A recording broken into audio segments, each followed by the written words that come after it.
Assalamualaikum warahmatullahi wabarakatuh. Alhamdulillahirabbil alamin. Ya, hari ini kita akan melanjutkan materi statistika pendidikan 2 mengenai UJT populasi berpasangan. Namun sebelum kita melanjutkan materi, alangkah baiknya kita awali dengan baca doa terlebih dahulu. Berdoa mulai. Doa selesai. Nah, gimana kabarnya pada hari ini? Ya, alhamdulillahirrahmanirrahim. Semoga kalian dalam keadaan yang sehat walafiat. Nah, materi hari ini adalah mengenai uji dua populasi berpasangan yang menggunakan UJT. Nah, kalau pertemuan sebelumnya kita juga menggunakan UJT tapi dengan satu populasi. Nah, untuk kali ini kita akan menggunakan UJT pada dua populasi. Nah, UJT berpasangan atau biasa disebut dengan UJT paired. Nah, digunakan apabila dua kelompok tersebut saling berhubungan. Ya, di sini pasti adalah digunakan untuk menguji dua kelompok, karena kan berpasangan, pasti kan ada si A dan si B berpasangan, dan keduanya akan dicari apakah ada hubungan atau tidak, seperti itu ya.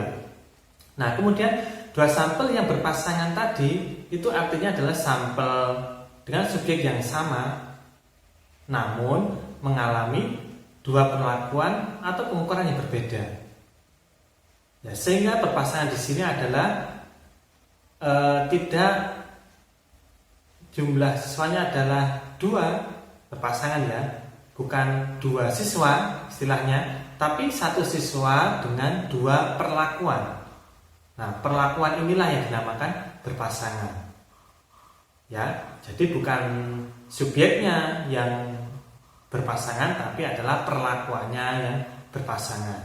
Seperti itu ya. Nah, ini adalah contoh kasus yang di UJT pada pertemuan kelima, yaitu UJT satu populasi. Nah, di situ ada penelitian yang ingin membandingkan antara nilai dari SDN 1 dengan yang ada di Min 2. Nah, di SDN 1 nilainya sekian, kemudian di Min 2 mengumpulkan nilai. Nah, ini satu populasi, kenapa? Karena di siswa yang di Min 2 ini hanya diambil nilainya saja, satu kali saja. Ya, walaupun di situ ada dua sekolahan, tapi yang dimaksud dengan dua populasi adalah bukan seperti itu, tapi nanti perlakuannya. Nah, di sini kan perlakuannya yang di UJT yang kemarin itu kan hanya diambil rata-ratanya saja, hanya satu nilai saja. Nah, itu ya.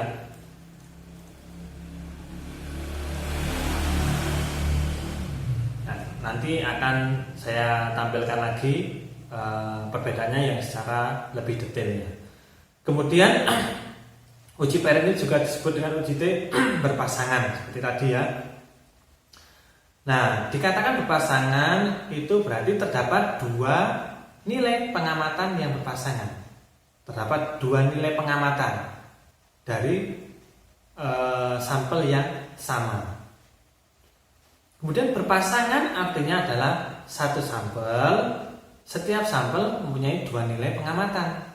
Ya, sampelnya cuma satu, tapi pengamatannya nanti ada dua. Misalkan di sini adalah saya contohkan sebelum dan sesudah. Sehingga nanti misal dalam satu kelas, kemudian sebelum pembelajaran itu siswa dites dulu. Nah, dapat nilai, kemudian mengalami pembelajaran, dan setelah itu dilakukan tes lagi. Nah, dapat nilai lagi. Sehingga yang dites adalah siswanya sama, tapi dapat dua nilai. Yang satunya adalah sebelum pembelajaran, dan yang satunya adalah setelah pembelajaran. Ini adalah yang dinamakan UJT berpasangan atau paired. Ya, ada satu sampel tapi mengalami dua perlakuan, ya, sebelum dan sesudah. Nah, itu ya nanti jangan dibayangkan kalau berpasangan itu adalah yang double adalah subjeknya, bukan. Subjeknya tetap satu tapi perlakuannya yang ada dua, seperti itu. Nah, UJT paired ini juga sampel yang diambil dari populasi yang mempunyai distribusi normal. Berarti data yang sudah diperoleh yang akan dilakukan UJT ini harus diuji kenormalannya dulu. Nah, untuk uji normalitas, nah bisa dilihat lagi materi yang pertemuan ketiga, ya, 2 apa 3 ya? Ya pokoknya itulah ya. Di pertemuan yang membahas mengenai uji normalitas. Ya, data yang sudah diperoleh kemudian dicek normal apa tidak. Kalau normal bisa dilakukan UJT ini. Kalau tidak berarti ya belum bisa menggunakan UJT. Nah, yang kedua adalah membedakan mean atau rata-rata dari kelompok tadi. Ya, tadi kan ada dua kelompok yang sebelum dan kelompok yang sudah perlakuan. Nah, nanti yang akan dibandingkan adalah rata-rata kelompoknya tadi. Ya, apakah ada perbedaan atau tidak? Nah, itu yang akan dibandingkan. Kemudian digunakan untuk sampel kecil. Nah, kemarin sampel kecil kan sudah diketahui bahwa sampel yang kurang dari 30 dan minimal adalah ada 5 sampel ya.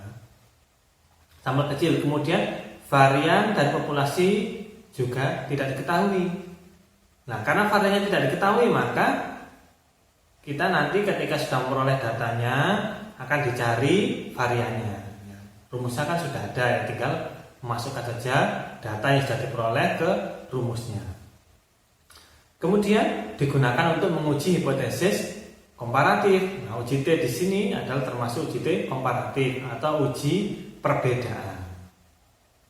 Ya, soalnya nanti di statistika nanti ada yang komparasi, ada yang korelasi. Ya, kalau korelasi adalah hubungan, kalau komparasi adalah membandingkan. Seperti itu ya. Nah, UJT paired di sini juga digunakan pada uji parametrik. Ya, di sini masih menggunakan uji parametrik karena uji parametrik yang paling utama adalah data harus normal dulu. Kalau normal nanti kemungkinan menggunakan uji parametrik. Ya, sarannya berikutnya adalah selain normalitas tadi merupakan data kuantitatif. Pasti ya, karena akan dilakukan uji statistika, maka yang dilakukan adalah datanya berbentuk data kuantitatif atau berupa angka. Nah, walaupun berupa angka, kalau di statistika kan dibagi menjadi 4 jenis data. Ya, ada nominal, ada ordinal, ada rasio, dan juga ada interval. Nah, kalau ini melakukan UJT, di sini yang bisa digunakan adalah data yang berbentuk interval atau rasio. Nah, sudah saya contohkan di sini adalah misal tinggi badan seseorang dalam satuan sentimeter itu tipenya adalah rasio. Kenapa? Karena diperoleh dari pengukuran. Ya, tinggi badan termasuk jenis data rasio. Ya, contoh yang lain lagi adalah nilai belajar siswa. Nilai belajar itu juga termasuk rasio karena berasal dari pengukuran juga.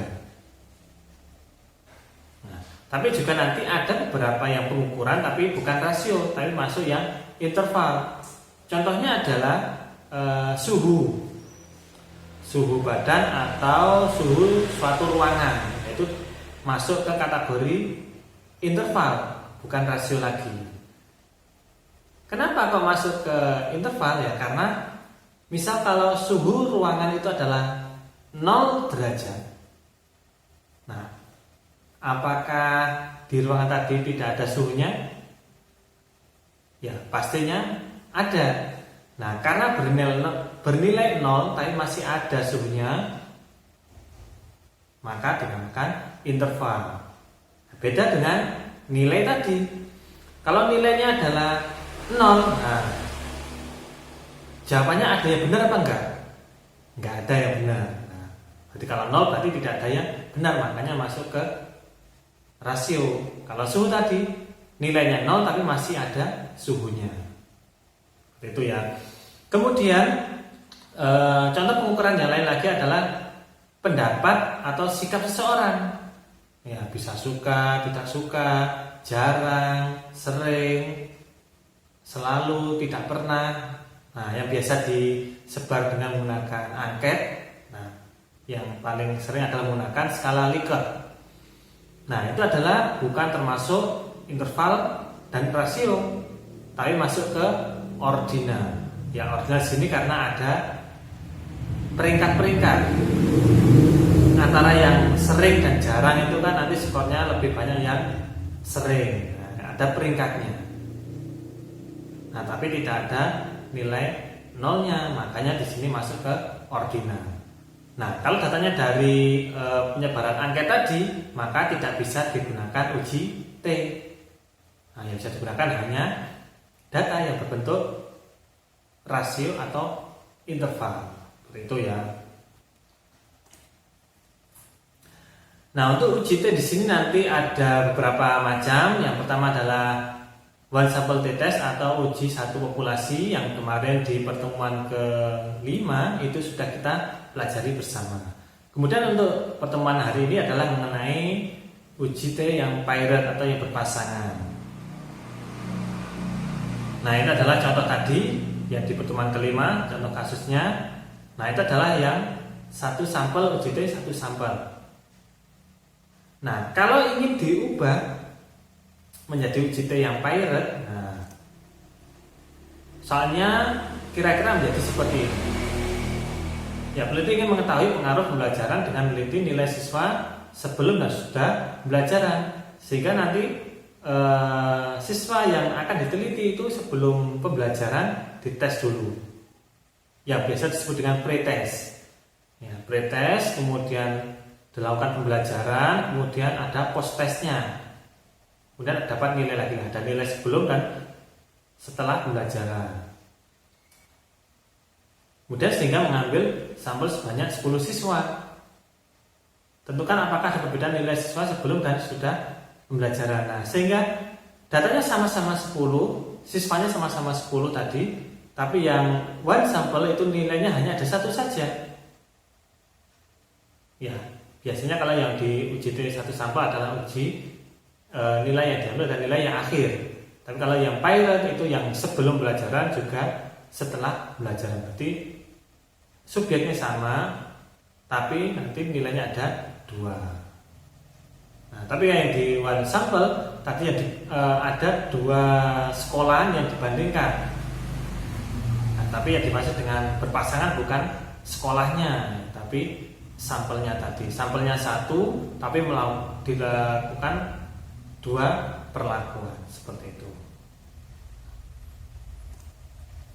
Nah, kemudian nanti untuk yang ketiga ada yang independent sample t-test. Nah, kalau yang paired adalah yang berpasangan, tapi yang nanti yang uji T yang berikutnya adalah uji T yang saling independen sendiri-sendiri, berdiri sendiri ya, seperti itu. Dan itu nanti insya Allah akan kita bahas di pertemuan berikutnya. Nah, langkah untuk melakukan uji T paired di sini ya sama dengan uji-uji yang sebelumnya, itu ada 6 langkah. Yang pertama adalah menentukan hipotesis, ada H0 dan H1, kemudian menentukan nilai alfanya, kemudian menentukan daerah kritisnya atau daerah penolakannya. Ya, kalau di uji T paired di sini adalah jika mutlak T hitung lebih dari T tabel maka tolak H0. Ya, kenapa di situ diberikan tanda mutlak? Ya, karena nanti ada nilai T hitungnya bernilai negatif. Tapi di paired di sini nilainya harus dipositifkan, makanya diberi tanda mutlak. Sehingga nanti hasilnya walaupun negatif nanti langsung dianggap dengan positif. Misal nanti hasil T hitungnya adalah negatif 1, maka T hitungnya adalah 1 ya. yang negatif menjadi positif. Kemudian langkah yang kelima adalah membandingkan antara T hitung dan T tabelnya. Nah, setelah dibandingkan nanti baru kita merumuskan kesimpulan. Nah, untuk melakukan atau untuk menghitung T hitung, untuk menentukan T hitung, nah sini ada rumus yang bisa dipakai, yaitu T hitung adalah sama dengan delta per standar deviasi per akar N, ya di latar yang merah. Kemudian untuk yang delta sendiri adalah sigma X1 dikurangi X2. X1 adalah nilai yang sebelum, kalau X2 adalah nilai yang sudah.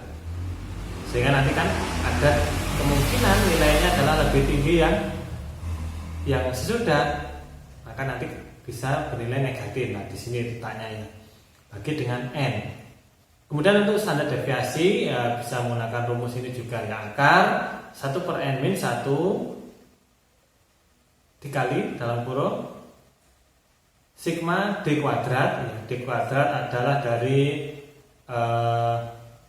selisih tadi ya, delta tadi dikurangi sigma D kuadrat per N. Nah, ini kalau menggunakan manual bisa menggunakan rumus itu, tapi kalau menggunakan Excel, nah nanti tinggal mengetik saja, nanti nilainya akan keluar sendiri. Bebas ya, bisa secara manual atau dengan bantuan aplikasi. Nah, kemudian untuk menentukan uji nilai T tabel, nah kita lihat saja tabel T-nya. Ya, untuk yang kolom sebelah kiri, nah itu adalah ada keterangan DF. Nah, DF nanti cara mencarinya adalah DF sama dengan N-1. Ya, N-nya adalah jumlah datanya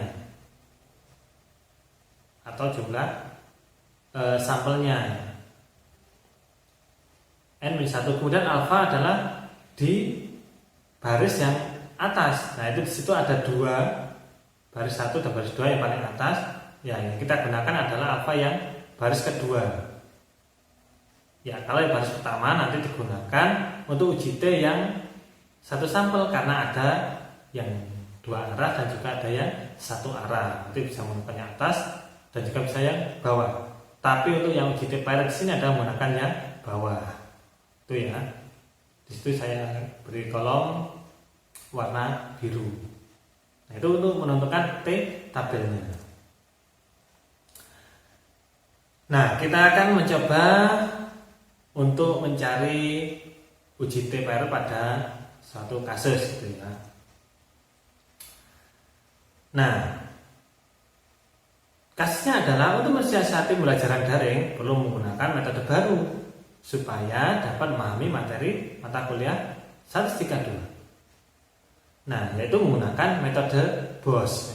Apa itu BOS ya? Ya, pokoknya namanya adalah BOS gitu aja ya. Kemudian untuk uji coba terhadap efektivitas atau keampuhan metode baru ini dilakukan penelitian. Ya, apakah metode ini bagus atau sama saja dengan metode sebelumnya. Maka diambil nilai mahasiswa sebelum pembelajaran dan setelah pembelajaran. Maka diperoleh nilai yang seperti di tabel. Ya, tabel yang atas. Kemudian tunjukkan bahwa pembelajaran metode BOS berpengaruh signifikan terhadap pembelajaran. Ya, dari tabel itu ada 20 mahasiswa ya, namanya A sampai T.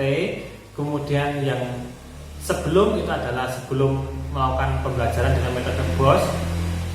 Kemudian setelah melakukan pembelajaran metode BOS, diambil nilainya lagi, yang keluar nilai yang kolom sesudah. Itu ya. Jadi mahasiswanya sama satu kelas, yang ada 20 mahasiswa, kemudian nilai yang sebelum pembelajaran dan setelah pembelajaran. Itu kasusnya. Nah, langkah melakukan uji T yang pertama adalah kita tentukan hipotesisnya terlebih dahulu. Nah, H0-nya tidak terdapat perbedaan yang signifikan antara hasil belajar sebelum dan sesudah metode BOS, atau bisa dikatakan metode BOS itu sama saja dengan metode yang sebelumnya, tidak ada perbedaan. Kalau H1 ada perbedaan antara metode BOS dan juga metode sebelumnya, ada perbedaan. Kemudian hipotesis sudah, kemudian kita tentukan alfanya. Di sini saya pilih alfanya adalah 5%. Kemudian darah penolakannya adalah mutlak T hitung lebih dari T tabel maka tolak H0. Itu darah kritisnya. Kemudian baru kita cari T hitung dan T tabelnya. Itu ya. Ya, kita cari T hitungnya terlebih dahulu. Nah, untuk mencari T hitung menggunakan rumus yang sebelumnya tadi. Namun sebelumnya di tabel tadi, tabel nilainya yang sebelumnya sudah, kita tambahkan dulu kolom D. Kolom D di sini adalah nilainya X1 min X2, yaitu nilai X sebelum dikurangi yang sesudah. Seperti di nama yang A itu kan berarti 78 dikurangi 75 sama dengan 3. Yang B, 60 kurangi 68 sama dengan negatif 8. Biarkan negatif 8. Dan seterusnya sampai ke T. Kemudian kolom berikutnya adalah kolom D kali D. Berarti kolom yang D yang sudah diperoleh tadi itu dikuadratkan. Misal kalau 3 berarti 3 kali 3, 9. Negatif 8, negatif 8 kali negatif 8 sama dengan 64 yang positif. Dan seterusnya sampai ke T. Nah, nanti paling bawah dicari jumlahnya, yaitu jumlah D dan juga jumlah D kuadratnya. Nah, D-nya ketemu negatif 90, kemudian D kali D-nya ketemu 1002. Nah, kemudian tinggal dimasukkan ke rumusnya. Nah, di sini kita akan mencari yang nilai yang tengah dulu, yang dihitungnya nanti kita cari belakangan karena kan harus mencari nilai-nilai yang di dalamnya itu ya. Nah, kita cari delta dulu, yaitu delta sigma X sebelum kurangi X sudah dibagi N. Nah, nilai tadi kan di D-nya kan ketemu negatif 90 dibagi dengan banyaknya datanya 20 sama dengan negatif 4,5. Kemudian standar deviasinya sudah dimasukkan ke rumusnya, angka-angkanya ya 1/20 min 1, 20 adalah jumlah datanya. Kemudian 1002 itu dari D kuadrat. Nah, di kolom ada. Kemudian negatif 90 dari kolom D. Per 20 adalah banyaknya data. Nah, setelah dihitung nanti ketemu 5,605. Itu standar deviasinya saja. Ketemu 5,605. Kemudian tinggal dimasukkan ke T hitungnya. Berarti deltanya adalah negatif 4,5 dibagi dengan 5,605 per akar 20 sama dengan negatif 3,59. Nah, ini adalah cara manualnya. Nah, untuk cara Excelnya, nah, bisa disimak video berikut ini. Nah, untuk menghitung atau untuk mencari T hitung tadi menggunakan Excel, nah, langsung saja kita buka Excelnya. Nah, kita buka, kemudian kita copy nilai yang ada di soal tadi, kemudian kita pastekan. Nah, nilainya seperti ini.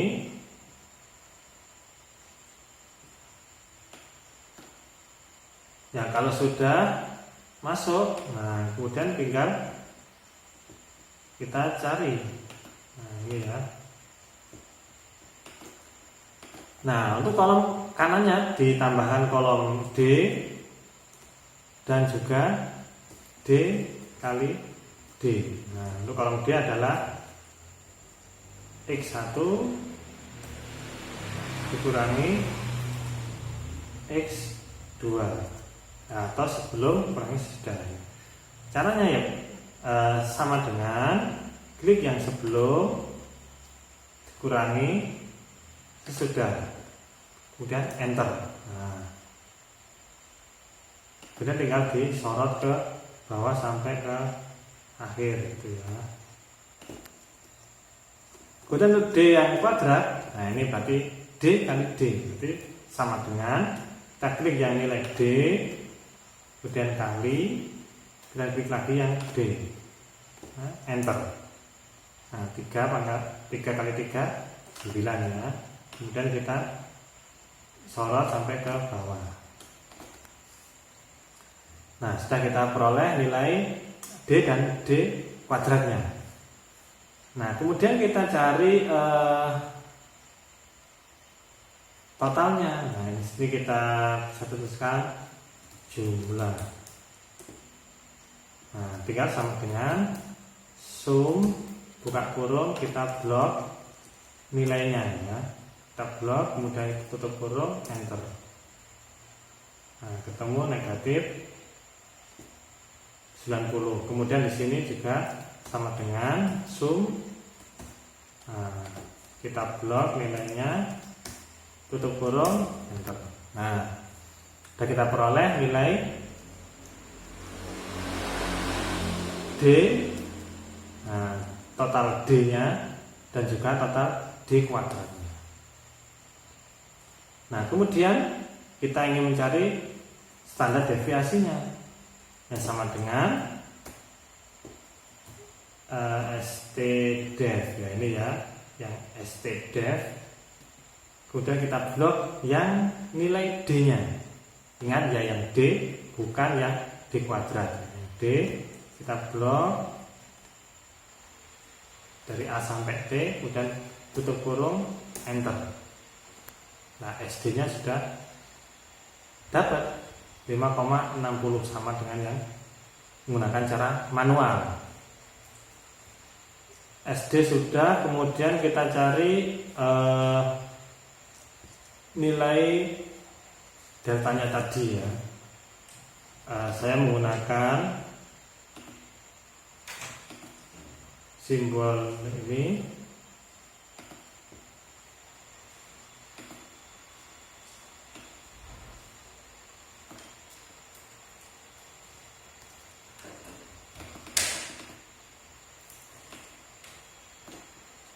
Yang mana simbol ini? Tadi rumusnya adalah D yang sama dengan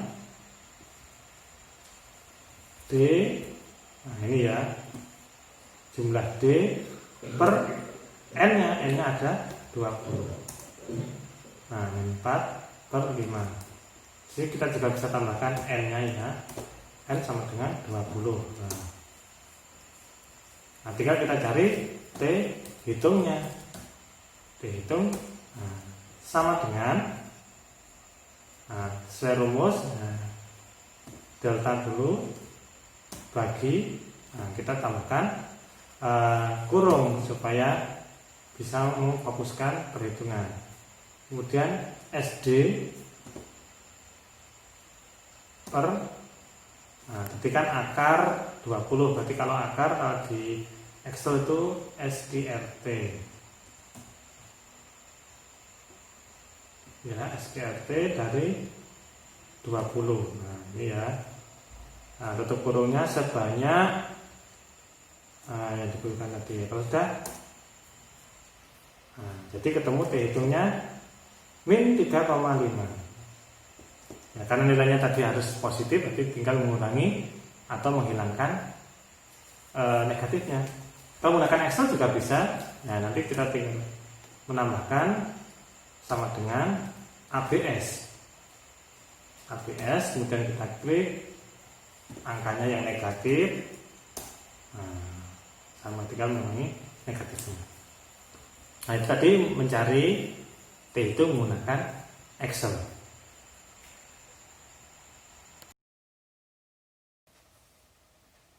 Nah itu adalah cara untuk mencari nilai T T-hitung dengan menggunakan Excel. Nah, selanjutnya kita cari T-tabelnya. Nah, T-tabel tadi kan kita cari DF-nya dulu. DF-nya karena N-nya 20 berarti 20 min 1 sama dengan 19. Berarti DF kita urut yang 19 itu yang mana? Nah, baris yang nilainya 19.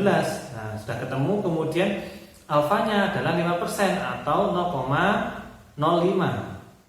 Nah, yang baris kedua itu 0,05.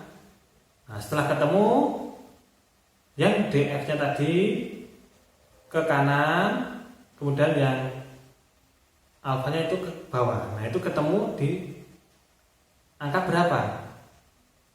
Nah, kalau yang ini pada contoh sini ketemu pada angka 2,093. Pas dengan kolom DF-nya ke kanan, kemudian alfanya ke bawah, ketemu di 2,093, sehingga nilai T-tabelnya adalah 2,93. Nah, itu untuk mencari T-tabelnya. Lalu kita masukkan ke langkah-langkah uji T-Pirate-nya tadi. Nah, H0 hipotesis sudah, alfa daerah penolakan sudah. Nah, sekarang kita masukkan T-hitungnya. Nah, T-hitung, mutlak T-hitung sama dengan mutlak negatif 3,59. Nah, karena bernilai negatif berarti menjadi positif 3,59. Kemudian T-tabelnya sama dengan 2,93. Nah, karena T-hitung dan T-tabel sudah ketemu, kita bandingkan. Ternyata 3,59 itu lebih besar dari 2,93, sehingga T-hitungnya lebih besar dari T-tabelnya. Maka daerahnya adalah tolak H0. Ya, maka kesimpulannya adalah terdapat perbedaan yang signifikan antara hasil belajar sebelum dan sudah berpuasa. Terdapat perbedaan.